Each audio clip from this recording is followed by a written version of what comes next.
بالله وبشرح لي صدري ويسر لي أمري واحلل عقدة من لساني يفقهوا قولي.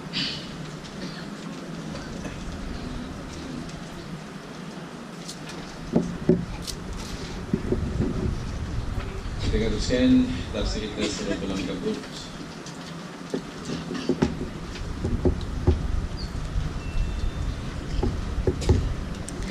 Sambungan penjelasan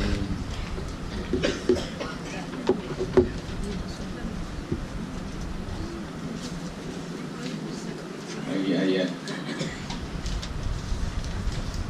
yang ke-59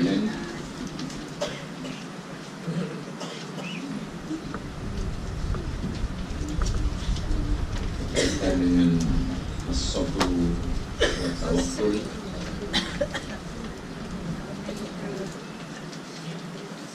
As-sabru telah dijelaskan, sekarang tinggal satu, yakni at-tawakkul.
At-tawakkul dalam bahasa Melayunya tawakal.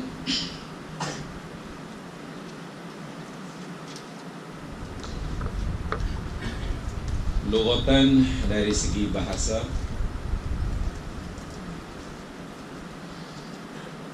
al-i'timadu 'ala al-ghairi. Al-i'timadu 'ala al-ghairi,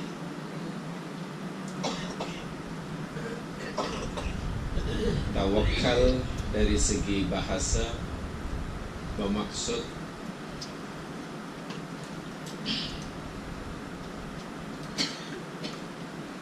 menyandarkan harapan kepada yang lain.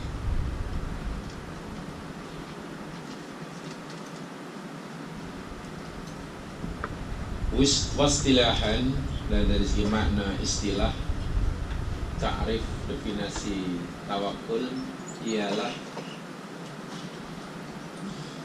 syidqu i'timadil qalbi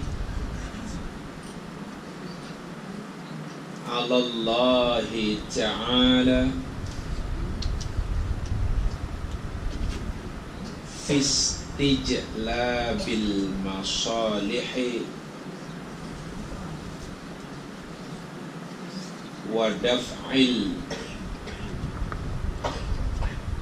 madarri min umurid dunya wal akhirah.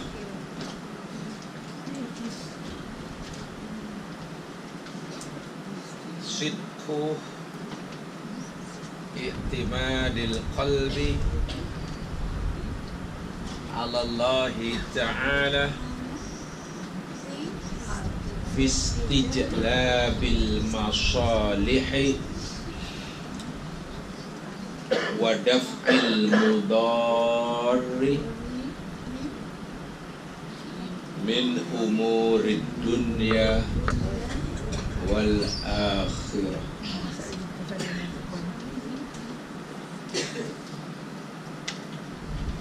Tawakal ialah, ini ta'rifnya, definisinya,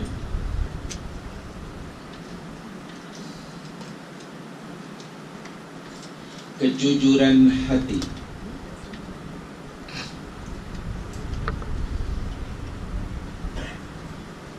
di dalam menyandarkan diri kepada Allah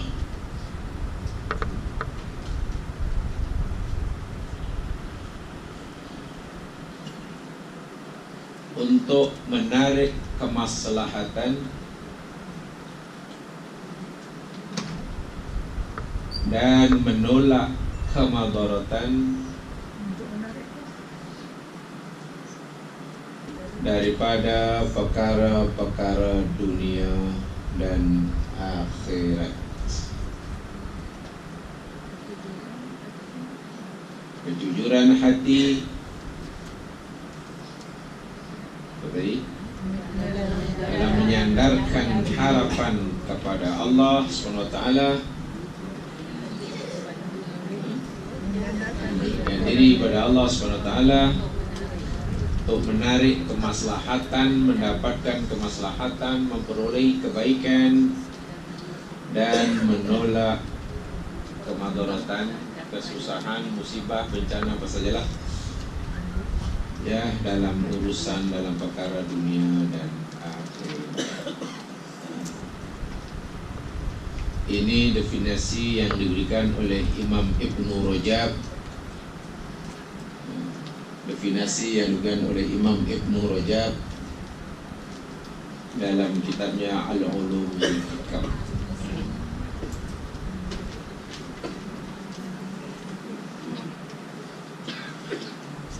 Dari segi bahasa, tawakal adalah al-i'timad al-ghaib, menyandarkan harapan, bergantung harap kepada yang lain. Dari segi istilah, definisi takrif tawakal ialah kejujuran hati, hati yang jujur, hati yang ikhlas, sejujur-jujurnya, seikhlas-ikhlasnya dalam menyandarkan diri, menyandarkan harapan kepada Allah Subhanahu wa Ta'ala,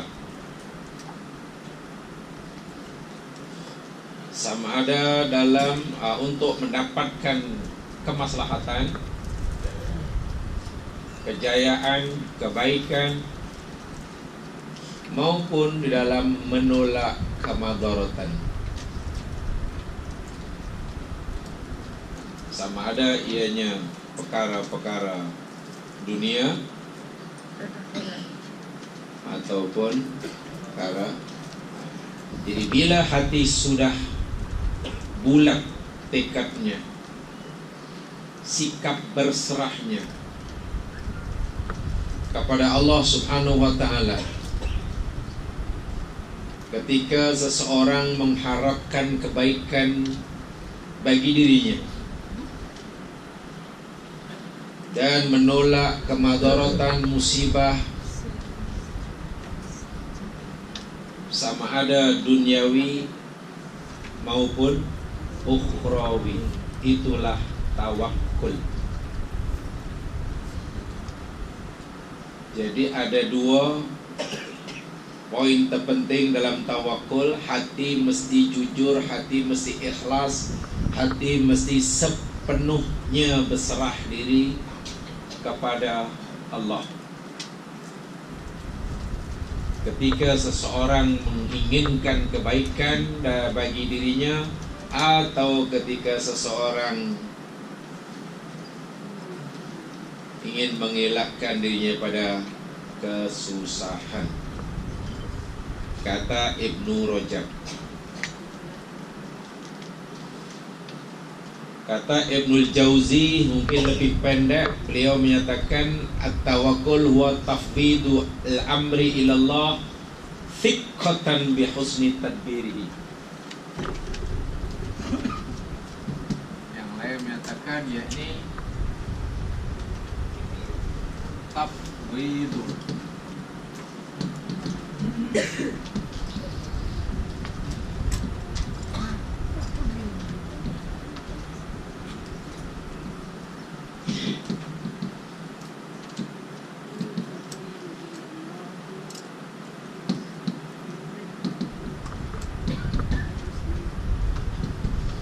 Ibnul Jauzi.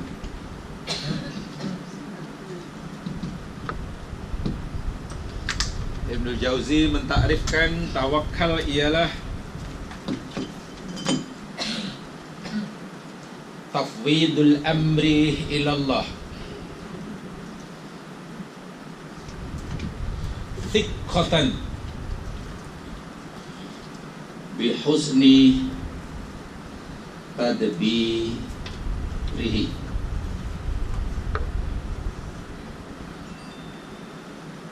Terjemahannya, tawakkul ialah, kata Ibnul Jauzi, tadi kata Ibnu Rajab, tafwidul amri, menyerahkan segala urusan. Tafwid itu menyerahkan, al-amru segala urusan. Tak kira lah urusan duniawi ke ukhrawi ke, inginkan kebaikan ke, menolak keburukan ke, apa saja. Ilallah, kepada Allah. Thiqatan, kerana yakin, kerana percaya. Bihusni tadbirihi, percaya akan husni tadbirihi, kebaikan tadbirihi. Tadbir pengurusan Allah Subhanahu wa ta'ala. Karena yakin akan kebaikan pentadbiran Allah Subhanahu wa ta'ala atas dirinya. Dia mungkin yakin bahwa apa yang diusahakan, apa yang diuruskan bagi dirinya yang terbaik. Tapi dia lebih yakin pengurusan dan pentadbiran Allah atas dirinya jauh lebih baik. Karena itu dia lebih yakin menyerahkan segala urusannya kepada pentadbiran Allah atas dirinya, bukan menyandarkan harapannya kepada kebijaksanaan, kepintaran pentadbirannya. Karena yakin akan pentadbiran Allah atas dirinya, maka ia serahkan segala urusannya kepada Allah. Lalu dia bersedia menerima keputusan daripada Allah itu dengan hati yang lapang, jujur, ikhlas. Ada orang kata contoh daripada tawakul ini, sebab tawakul ini kerja hati, tak nampak dia perbuatan hati. Ini contoh orang tawakul. Dia kata, jika aku berdoa kepada Allah, memohon pada Allah, dan Allah kabulkan permohonanku, aku akan bersyukur kepada Allah. Tetapi jika aku berdoa kepada Allah, berusaha bersungguh-sungguh, lalu Allah tidak kabulkan permohonanku, aku akan bersyukur 10 kali ganda. 10 kali ganda aku lebih syukur. Ditanya, kenapa kamu lebih bersyukur kepada Allah 10 kali ganda? jika permohonan kamu tidak. Ya, karena aku yakin pilihan Allah, pentadbiran Allah ke atas diriku jauh lebih baik, lebih sempurna daripada pentadbiranku sendiri atas diri. Itulah orang tawakal. Hatinya lapang. Karena bagiku, yakni yang terpenting pilihan Allah, bukan pilihan diri ini. Dan hati lapang. Jika dia sudah berserah diri kepada Allah,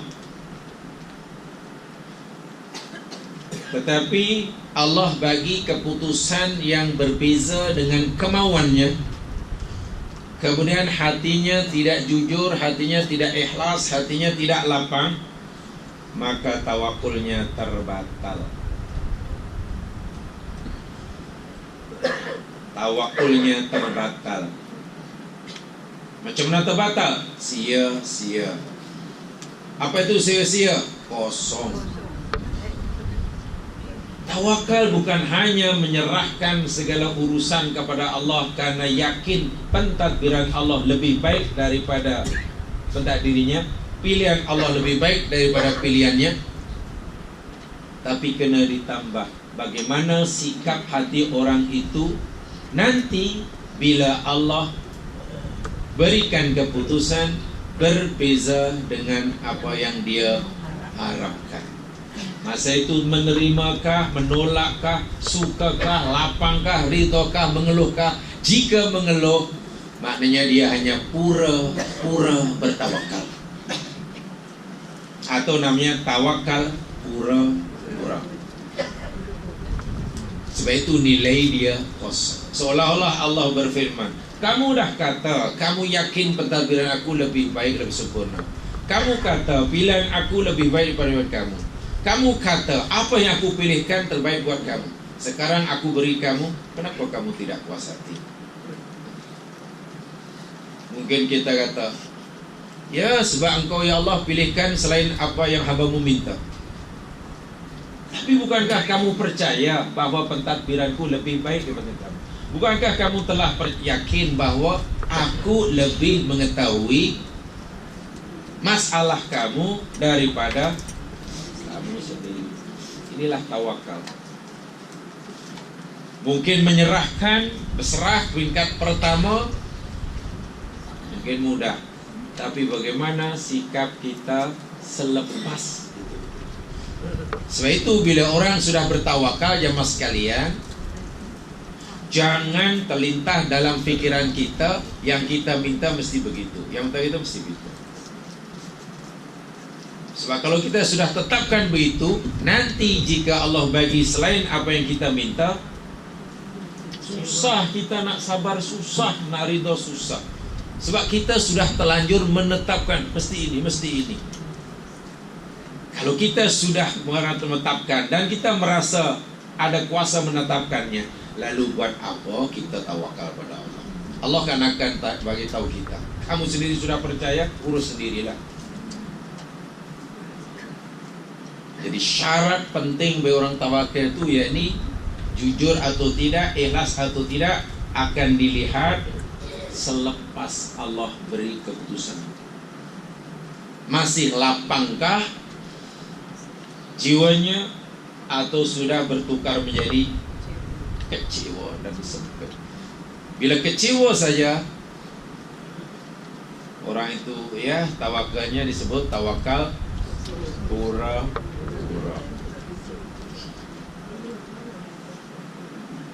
Jadi bukan al-mutawakkilun. Itulah yang dimaksudkan sidqul qalbi. Jadi ketika kalau kita gabungkan dua definisi yang diberikan oleh Ibnu Rajab dan Imam Ibnu Jauzi, hati yang lapang, menyerahkan segala urusan pada Allah dengan hati yang lapang karena yakin akan kebaikan, kesempurnaan pentadbiran Allah atas dirinya untuk mendapatkan manfaat ataupun mengelak madarat. Ima manfaat duniawi, madarat duniawi, atau manfaat dan madarat ukhrawi. Itu diuji. Sebab itu orang tawakal, orang sabar, orang tawakal keduanya pasti bahagia. Bayangkan, bukan main susah. Bila kita mohon pada Allah, berdoa dan Allah kabulkan, kita bersyukur. Tapi kita berdoa dan berusaha, tapi Allah tak kabulkan, kita disuruh bersyukur 10 kali ganda. Kenapa? Karena Allah telah pilihkan yang terbaik buat kita. Bukankah orang yang sabar, orang yang tawakal sentiasa memilih apa yang dipilihkan oleh Allah, dan pilihan Allah itulah yang terbaik. Memang tidak mudah sebab ganjarannya surga. Tidak mudah karena kita perlu melawan diri kita sendiri. Perjuangan yang paling susah yakni melawan diri sendiri. Melawan orang lain senang. Sebab itu menang dalam permainan badminton sebenarnya lebih mudah. Melawan bola, kalau menang dalam bola lebih mudah karena kita lawan. Kata kawan lebih susah, yakni melawan diri sendiri. Contohnya main golf. Tuan-tuan yang penggolf hebat. Bantu lawan diri sendiri ya, Dato' ya. Dato' pun anggap ya. Depa kata saya tak tahu. Kan melawan diri sendiri, bukan melawan orang. Sebab hakikatnya sebab itu main golf tak perlu ada kawan, seorang-seorang pun boleh. Iya, boleh seorang-seorang, tak perlu ada kawan. Ada kawan tu kan hanya untuk kawan cakap. Tapi main badminton tak boleh seorang-seorang. Main badminton tak boleh seorang. Main tenis boleh tapi dengan dinding.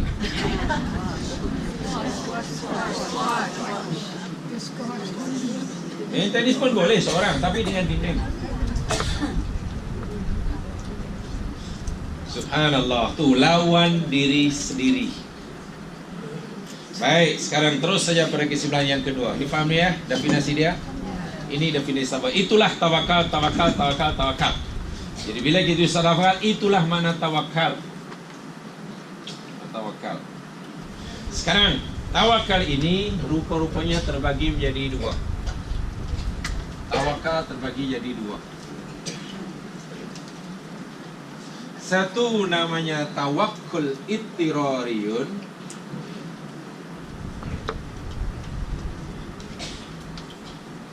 Kedua tawakkul ikhtiyariyun.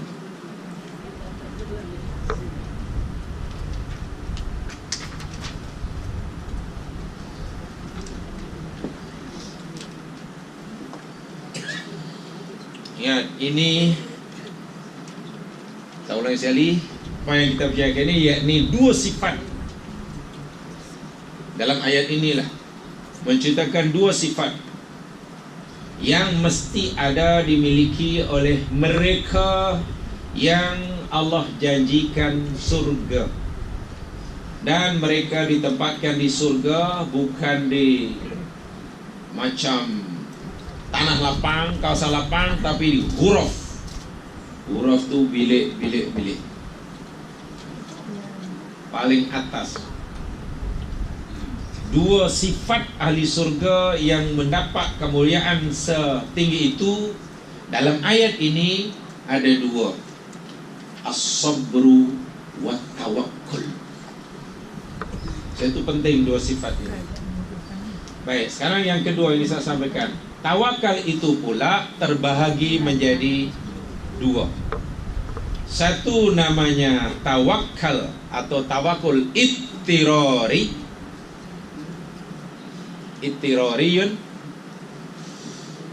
Yang keduanya tawakul ikhtiyariyun. Jadi tawakal